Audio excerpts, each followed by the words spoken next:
Is your property manager a strategic partner in your real estate business? Hi, I'm Cynthia Meyer with Real Life Planning. And I'm Veronica Woods of Daniel Woods Real Estate. And this is the Rental Property Café, episode 9, 7 reasons to hire a property manager.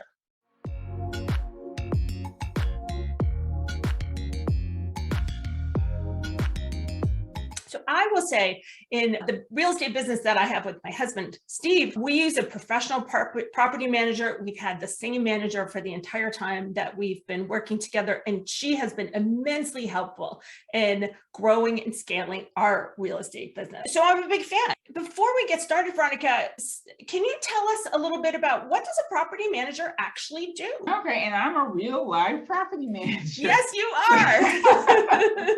So obviously I have a strong opinion about the value that a property manager can give to investors. I find that a lot of people, if they're not experienced with professional property manager, they don't know really what they do.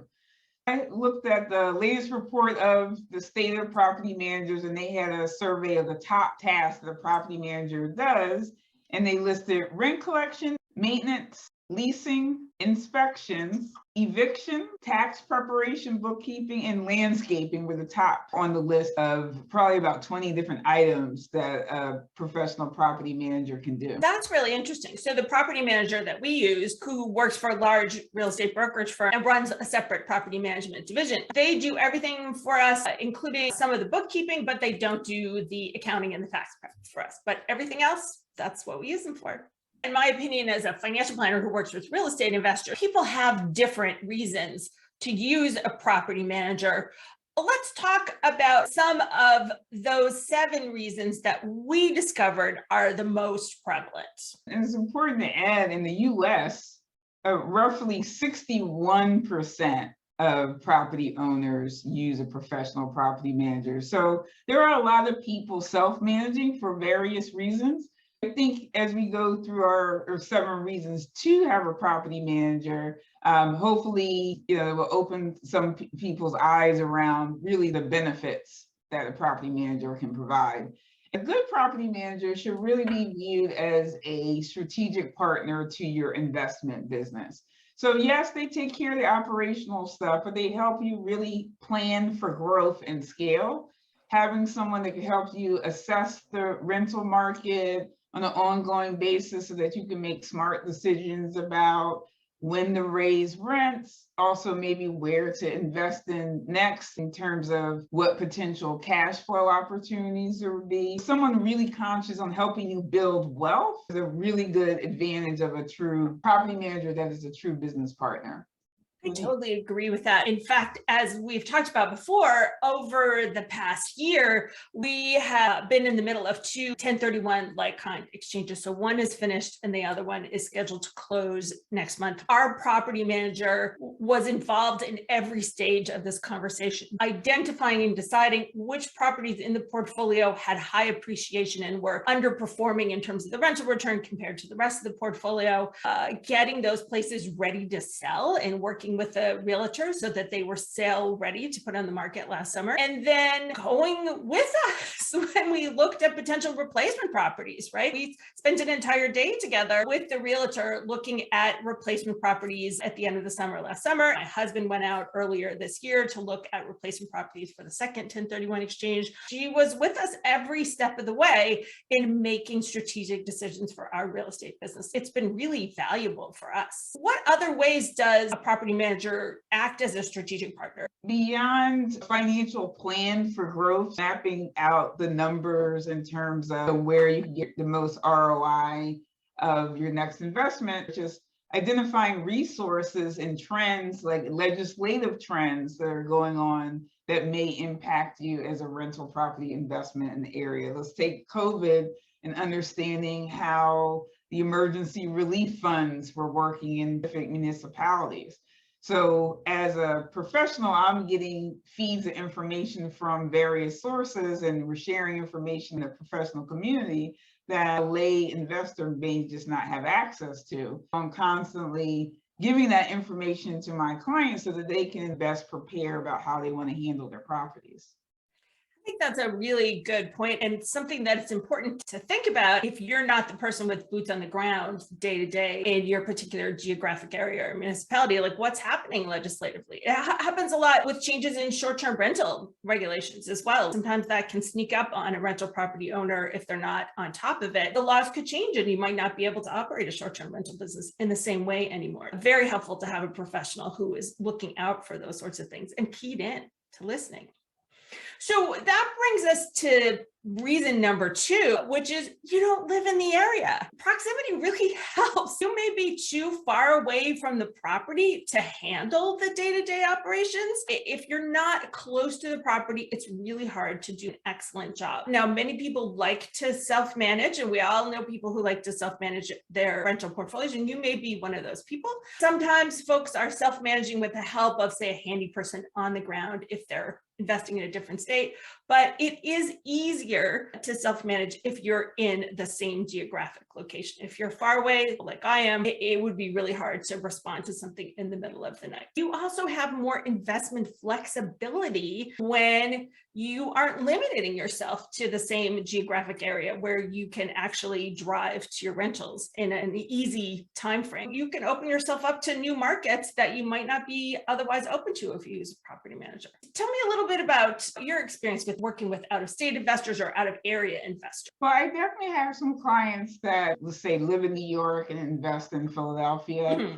And having a property manager, one, kind of helps them as a newer investor build a lot more confidence with the lender. It's not just the middle of the night, it's just the more complicated situations that may be harder to handle. For example, I had a sale where the owner lived out of state and had a difficult tenant. And it was very hard to manage the situation with the difficult tenant. It's not something that you could do over the phone. It's something that took weeks to work out. And do you really have the time to change your schedule to drive in over 2 hours to get things handled? And so if you're not able to or have that flexibility in your schedule to just break off and handle situations like that, you really do need boots on the ground.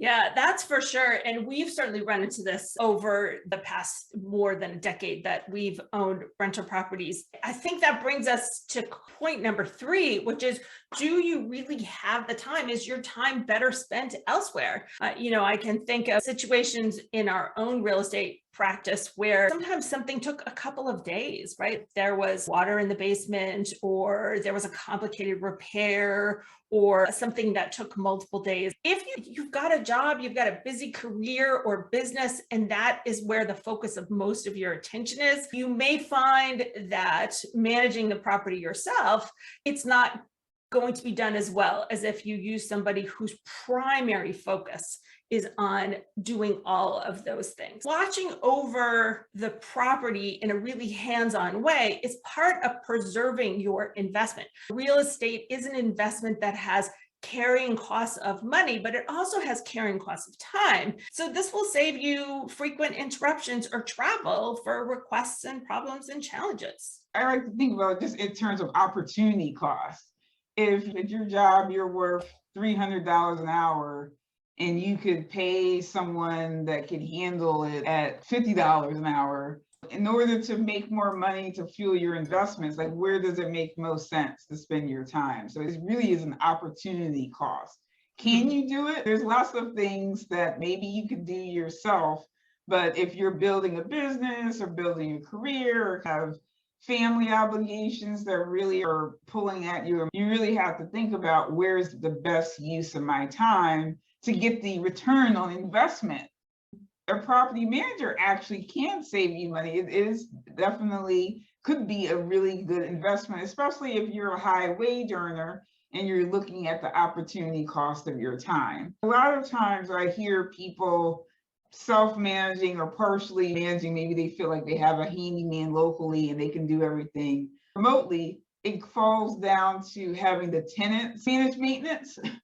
That's not an optimal way to make decisions about spending money on maintenance. Tenants they're not homeowners most of the time. You may find a tenant that had a home in the past and they're a good steward of knowing who to call for certain things, but the average tenant, especially someone new to renting, they're just not going to be as efficient about it as a professional. You have something to say, Cynthia? Jump in on that. Something I said triggered you. Yeah, I was actually thinking of a situation that we had many years ago where some tenants in a single family home that we had in our rental property business, they had a slow leak in something and they had little kids. They just didn't realize that it was a problem until it had become a big, expensive problem because they'd never been homeowners before. They were otherwise great tenants, but they just didn't know that this small little problem, which turned out to be a plumbing issue, was really a problem until it became a big, expensive problem. They finally told us about it, told the property manager about it 3 or 4 months after it was a problem. And it cost tens of thousands of dollars when maybe originally it might have cost $500 or $600 to fix. So I think you're really right about the fact that if you just leave it to tenants to let you know when something is wrong, that can sometimes be a challenge or a problem. If the property manager is regularly inspecting the units, for example, with appropriate notification, that can help stave off a lot of problems. Most of the time, people don't have time to do this. So I run into people who say, oh, I haven't been in my property for 2 years, and they're relying on the tenants to report. So I don't go in the basement.